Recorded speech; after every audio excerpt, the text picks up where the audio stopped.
Bonjour, en cause numérique en direct des rencontres numériques et avec nous Yolande Bernaudon, chef de l'inspection générale de l'administration de Polynésie française. À ce titre, vous coordonnez un très gros chantier, celui de la refonte du service public, avec comme objectif une amélioration de la qualité des services publics tout en réduisant leur poids. À vos côtés, Frédéric Sibard, un trublion bien connu de Polynésie et attaché d'administration.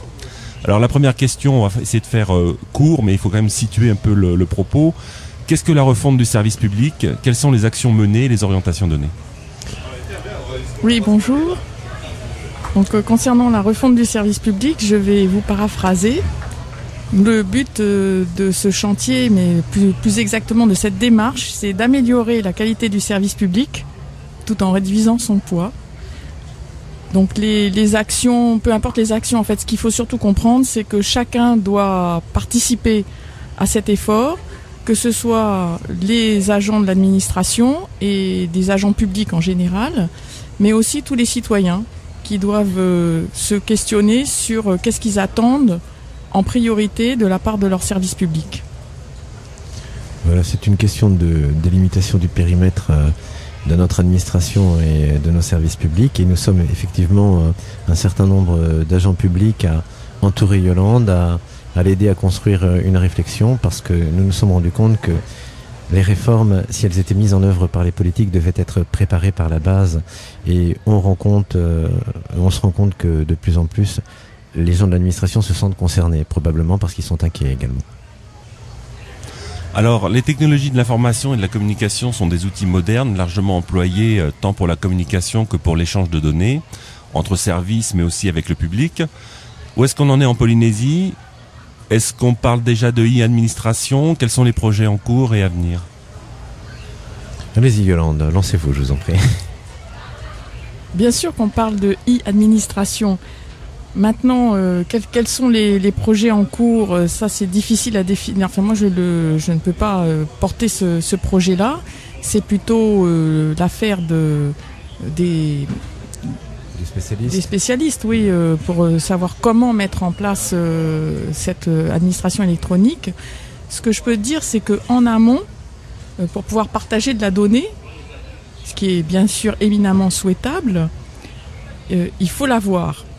C'est-à-dire déjà qu'en interne, il faut que les différentes administrations soient des gestionnaires rigoureux, soient bien au courant de ce qu'ils ont comme moyens. Et également, pour pouvoir mettre en ligne des possibilités de démarches administratives, il faut que les procédures soient bien maîtrisées par les services. Or, actuellement, ce n'est pas le cas. Alors, il semble tout à fait évident dans le cadre de ce que vient de dire Yolande que l'administration doit faire un gros travail de fond pour pouvoir coller, je dirais, aux évolutions numériques, ce qui présuppose que le travail de base soit déjà bien acquis en matière de procédure, et on se rend compte que ce n'est pas toujours le cas, mais on ne jette la pierre à personne, simplement un travail de nettoyage que nous avons à faire.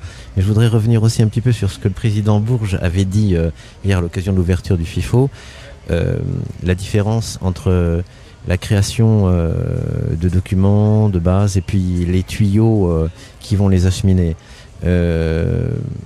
L'avenue du numérique en Polynésie est une chance formidable de pouvoir gagner beaucoup de temps et beaucoup d'argent pour le pays, et il faut qu'on s'en saisisse. C'est même, je dirais, un degré d'urgence maximale. Par contre, effectivement, à la base, il faut que nous soyons bien certains de ce que nous allons proposer. Mais je voudrais aussi vous donner un autre exemple. Alors là, on passe effectivement du service public, qui concerne évidemment aussi également les impôts, les déclarations en ligne, c'est très attendu par beaucoup de personnes, à aussi à la communication institutionnelle.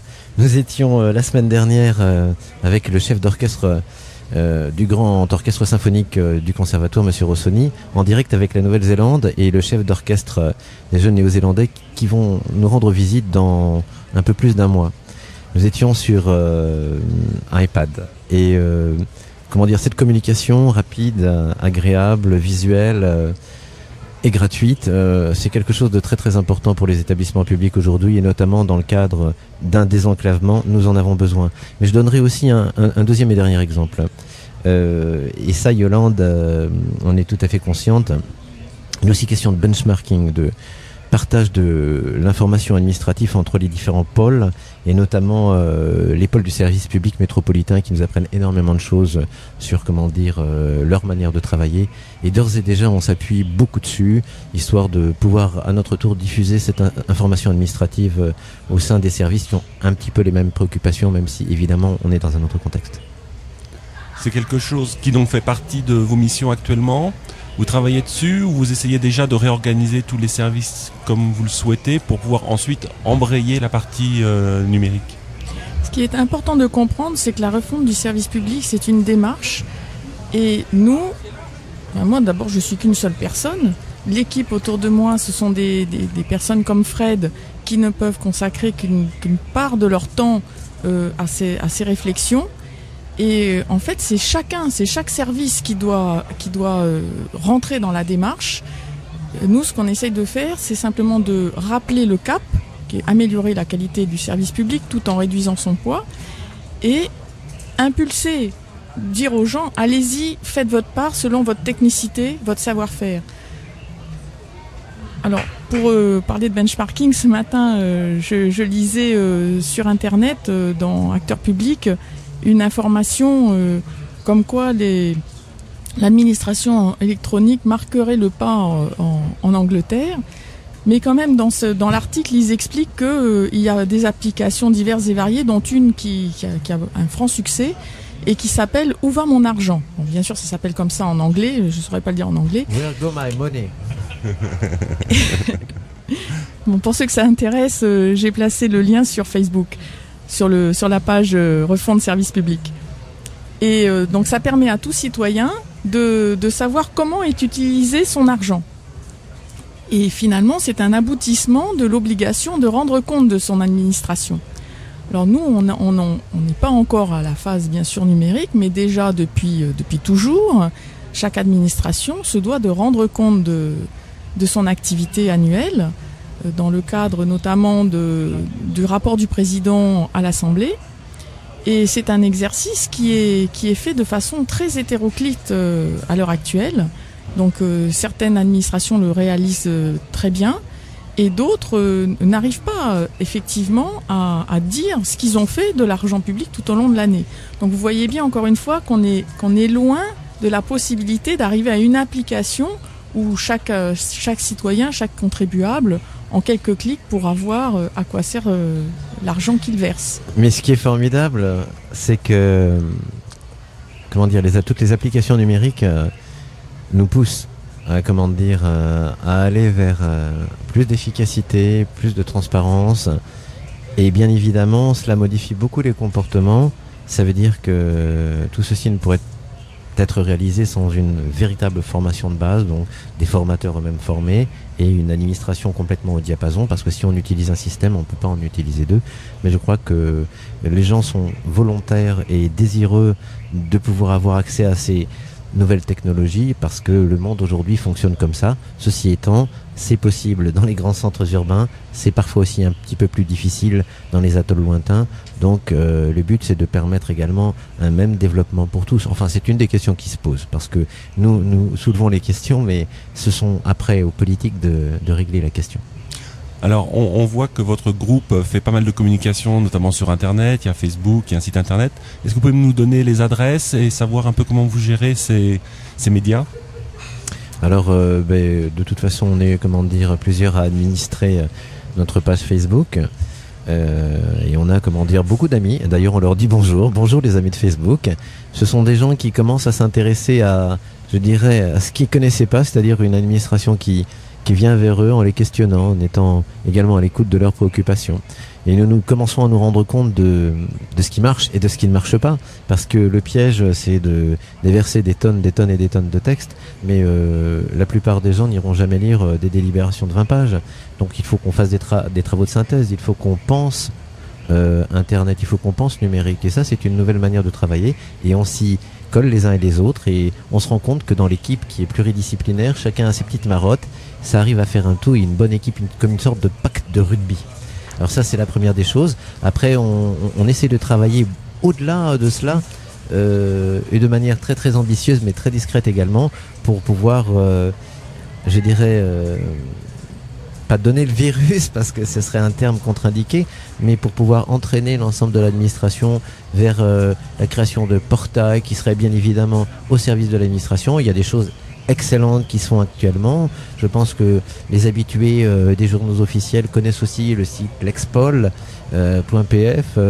On a toutes les informations à l'intérieur. Je crois que l'équipe du secrétariat général du gouvernement fait un très gros travail à ce niveau-là. Ça, c'est un vrai document de référence. C'est l'accès aux droits et aux services publics en Polynésie française que nous sommes en train de travailler, mais de notre côté.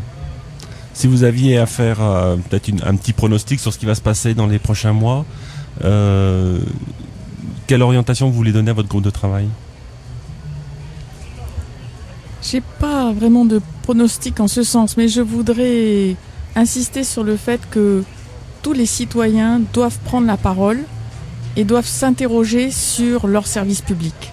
Ils doivent exiger de la transparence, ils doivent exiger d'avoir accès à de l'information, parce que c'est à partir de cette exigence qu'effectivement les agents publics vont se sentir obligés de rendre des comptes plutôt que de rester enfermés dans des habitudes, dans des routines, parce qu'on est tous fait pareil, hein, on est tous pris par l'engrenage du quotidien et des habitudes et on ne se remet pas en question.